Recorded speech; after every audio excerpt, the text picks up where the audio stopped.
नमस्कार सर्वांना. मी शुभांगी. भगवद्गीतेचा 2रा अध्याय आपण पाहत आहोत. त्यात पुढे जाण्यापूर्वी एक छोटीशी पण इंटरेस्टिंग गोष्ट मी इथे सांगू इच्छिते.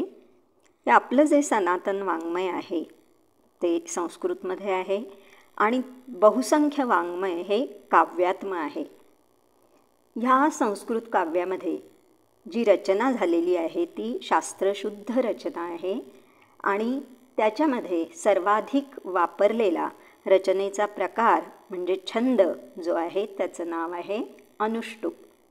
म्हणून त्याला श्लोक किंवा वैदिक छंद असंही म्हणतात.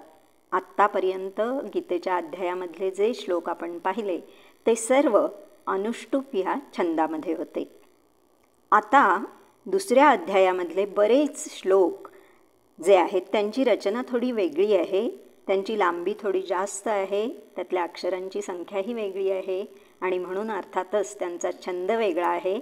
त्या छंदाचं नाव इंद्रवज्रा किंवा उपजाती असं आहे आणि त्यामुळं त्याची लय किंवा त्याची चालही थोडी वेगळी आहे. म्हणजे ज्या ठिकाणी चाल बदलेल तो हा वेगळा छंद आहे. आधी पाहिला तो अनुष्टुप आणि आता जो आपण बघणार आहोत तो उपजाती किंवा इंद्रवज्रा आहे ना. इंटरेस्टिंग. चला तर मग आज आपण 2ऱ्या अध्यायातले श्लोक क्रमांक 5 ते 8 बघणार आहोत, कारण हे सगळे एका लयीतले श्लोक आहेत. अध्याय 2 श्लोक क्रमांक 5. गुरून् हत्वा हि महानुभावान् श्रेयो भोक्तुं भैक्ष्यमपीह लोके हत्वार्थकामांस्तु गुरूनिहैव भुञ्जीय भोगान् रुधिरप्रदिग्धान्.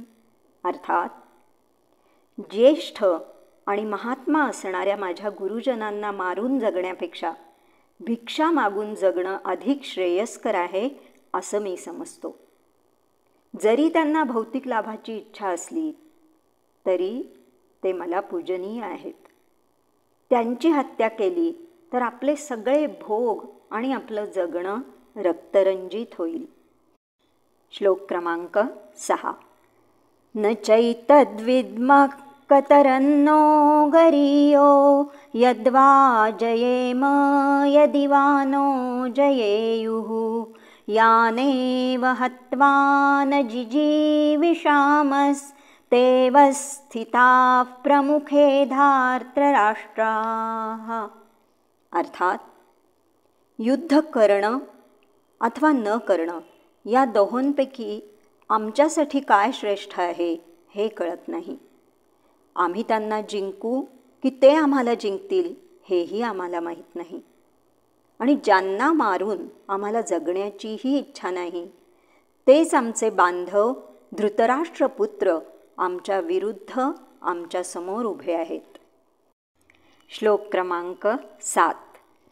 कार्पण्यदोषोपहतः स्वभावः पृच्छामि त्वां धर्मसम्मूढचेताः यच्छ्रेयस्यान्निश्चितं ब्रूहि तन्मे शिष्यस्तेऽहं शाधिमान् त्वां प्रपन्नम्.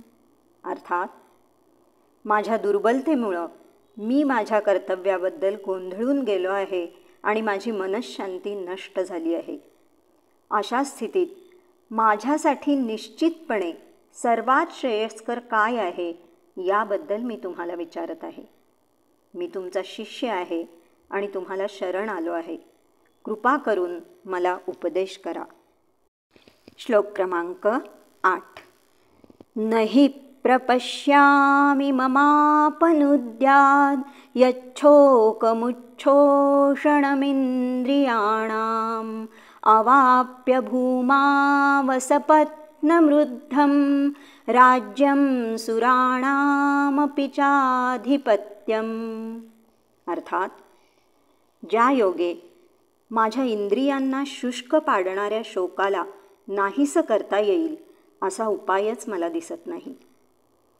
प्रतिस्पर्धी नसलेले आणि स्वर्गातील देवांसारखं सार्वभौमत्व असलेलं वैभवशाली राज्य प्राप्त करूनसुद्धा मला या शोकाचं निराकरण करता येणार नाही. आज इथे विराम करूया. ह्या पुढील श्लोक घेऊन उद्या भेटूया. तोपर्यंत सर्वांना जय श्रीकृष्ण.